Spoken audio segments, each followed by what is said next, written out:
अस्सलाम वालेकुम नाज़रीन, मैं हूं मोहम्मद नज़ीम और आप देख रहे हैं हमारा यूट्यूब चैनल डेली टेको। नाज़रीन, जैसा कि इलेक्शन 2024 की गहमा गहमी अपने अरूज पे पहुंच चुकी है, हर तरफ उम्मीदवार मैदान में निकले हुए हैं और अपने अपने वोट के लिए कोशों में लगे हुए हैं। और इसी तरह हमारे पास हमारे स्टूडियो में आज के हमारे मेहमान हैं मरकज़ी मुस्लिम लीग के उम्मीदवार जनाब अब्दुल मजीद सालक साहब, और हमारे साथ गुफ्तगू में ये शामिल हैं और आज की इनकी कार्रवाई भी हम इनसे सुनेंगे और इसके साथ साथ हम इनके मंशूर के बारे में भी गुफ्तगू करेंगे कि अगर अल्लाह ताला इनको कामयाबी देते हैं तो ये पाकिस्तान के लिए क्या करना चाहते हैं। अस्सलाम वालेकुम। जी वालेकुम। तो सबसे पहले आपने ये सियासत में आने का ख्याल आपके दिल में कैसे आया, इसके बारे में थोड़ी सी रोशनी डालिए। बिस्मिल्लाहिर्रहमानिर्रहीम। मैं मशकूर हूँ आपका। सियासत में मैं स्टूडेंट में लाइफ ही में आ गया था। मैंने 1980 में मैट्रिक किया ना, जब उसी वक्त ही मैं इलेक्शन लड़ा था डिग्री कॉलेज गोजरा का 1980 में। और उसके बाद अपन PTCL में भर्ती हो गया, तो वहाँ जितने रेफरेंडम हुए तकरीबन मैं हर रेफरेंडम में मेरा यानी कि ट्रेड यूनियन में शुरू दिन से मैं रहा हूँ। तो मुझे शौक़ था, बस वो शौक़ ही मैंने पूरा कर लिया अपना। जी साहब, आपने अपनी सियासत का आगाज़ किया और उसके बाद पहले तो आपने अपने अदारों के अंदर सियासत की है, लेकिन उस सियासत में और अब ये मेन जनरल फील्ड में आप आ गए हैं और मुल्की सियासत में आप हिस्सा ले रहे हैं, इसमें और उसमें क्या फ़र्क देखते हैं आप? लेकिन मुझे समझता है इतना फ़र्क नहीं है। इसलिए फ़र्क नहीं है कि उस वहाँ भी तो वोट ही मांगे जाते हैं, तो इधर भी वोट ही मांगे जाते हैं। कंपेन वैसे ही है जैसे ट्रेड यूनियन में हम लोग रेफरेंडम या इलेक्शन में हिस्सा लेते हैं, तो वहाँ कंपेन में ऐसे करते हैं कि लोगों के पास जाते हैं, वहाँ अपने मौक़ा पेश करते हैं, वहाँ वोट लेते हैं, तो फिर ही इलेक्शन में जीत के आते हैं ना जी। इसलिए ऐसे में कोई ऐसा फ़र्क नहीं है। जी साहब, मेरा आपसे सवाल है कि आपने आज अपनी कैंपेन की है, काफ़ी दिनों से आप कैंपेन कर रहे हैं, तो आप की कैंपेन में किसी किस्म की कोई रुकावट आई हो, किसी ने आपको कैंपेन करने से रोका हो या आपको किसी कॉर्नर मीटिंग पे इजाज़त ना दी गई हो, तो इसके बारे में आप क्या कहते हैं कि आपके साथ आया कोई ज़्यादती हो रही है या आप समझते हैं कि बिल्कुल ठीक चल रहा है निज़ाम? देखिए, जहाँ तक मेरा ज़ाती तौर पर ताल्लुक़ है, मुझे किसी प्रोग्राम में या किसी कारण मीटिंग में इंतज़ामिया की तरफ से किसी किस्म की कोई रुकावट नहीं है, ना ही किसी ने डालने की कोशिश की है। अच्छा, आपने आज कॉर्नर मीटिंग की या आप दोस्तों के पास भी जाते हैं, तो यानी आपका कहने का मकसद ये है कि आपको किसी किस्म की कोई खौफ व हरास में मुब्तला नहीं किया गया, आपको डराया नहीं गया, धमकाया नहीं गया, यानी आप आज़ादी के साथ अपनी जो है वो सियासत कर रहे हैं, अपने वोट के लिए लोगों के पास जा रहे हैं, आपको किसी किस्म की कोई रुकावट नहीं है? जी, मैं ये ज़ाती तौर पर समझता हूँ कि मेरे साथ कोई ऐसा अभी तक मसला नहीं आया कि मुझे किसी जगह पे कोई मदाखलत करना पड़ी हो। किसी जगह कोई मदाखलत नहीं हुई।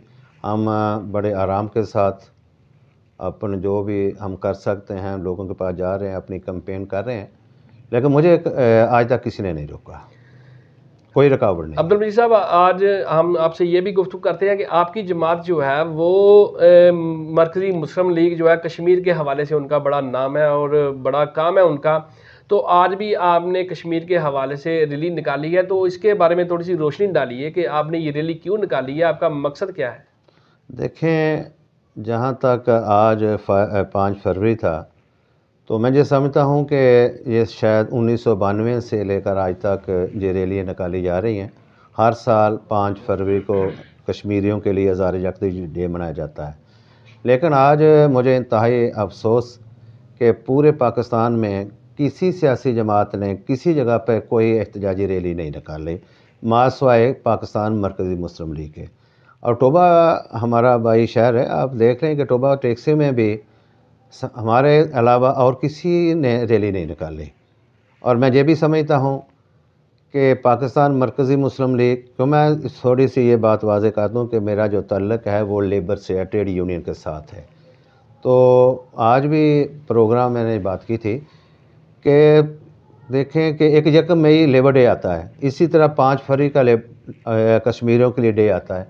ये हम लोग करते हैं। साल आज आपके सामने है कि हमने पूरे पाकिस्तान में आज रैलियाँ निकाली हैं। और मैं ये समझता हूँ कि जो टोबा टैक्सी की रैली थी, वो बहुत अच्छी रैली थी, तमाम मकातबे फ़िक्र के उसमें लोग शामिल थे और जो हमारी टाइमिंग थी हमने अपने टाइम पे रैली निकाली और इंतज़ामिया की तरफ से हमें कोई मज़ामत नहीं हुई, किसी ने हमें रोकने की कोशिश नहीं की। मैं इंतज़ामिया का भी आपकी वजह से मशकूर हूँ कि वो हमारे साथी तशरीफ़ लाए और उन्होंने हमें स्कूटी टोबा टैक्सी में पीटीसी अपने पाकिस्तान मरकज़ी मुस्लिम लीग के अलावा और किसी ने रैली नहीं निकाली। तो आप कामयाब होने के बाद टोबा टेक्सिंग की आवाम के लिए क्या करना चाहते हैं, हमारे नाज़रीन को इसका भी आप पैगाम दे दें। जी, मैं टोबा टेक्सिंग की आवाम को जो आपके वसासत से पैगाम देना चाहता हूँ कि पाकिस्तान मरकज़ी मुस्लिम लीग, जिसका मैं टोबा सिटी PP 121 का उम्मीदवार हूँ और मेरा इंतखाबी निशान कुर्सी है। एक तो मैं अपने शहरियों से ये अपील करता हूँ कि 8 फरवरी को कुर्सी का निशान याद रखें और कुर्सी पे मोहर लगाएं।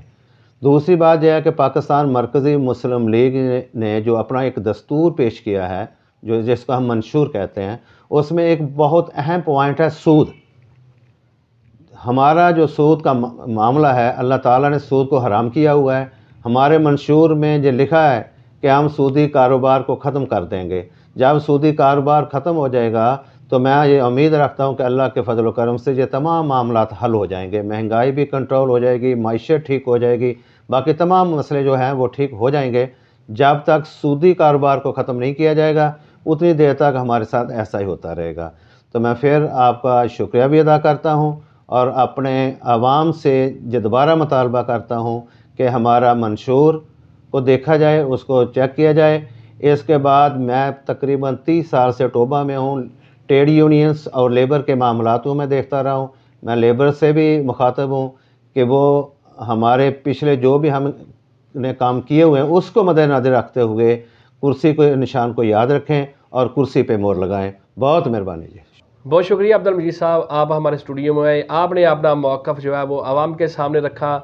नाज़रीन, जैसा कि आप जानते हैं कि इलेक्शन के दिन बहुत कम रह गए हैं और इलेक्शन होने वाले हैं। इस वक्त अब्दुल मजीद सालक साहब ने आपके सामने अपनी गुफ्तगू बयान किया कि किस तरह उन्होंने कश्मीर के हवाले से आज रैली निकाली है और लेबर डे पे भी वो अपनी रैलियाँ निकालते हैं। इस बात का ज़रूर ख्याल रखें कि जो आपको लीडर सबसे अच्छा लगे या जिसकी बात को में आप वज़न महसूस करें उसको वोट ज़रूर दें, घरों से ज़रूर निकलें और ज़रूर वोट कास्ट करें। इसके साथ ही मुझे इजाज़त दीजिए। अल्लाह हाफ़िज़।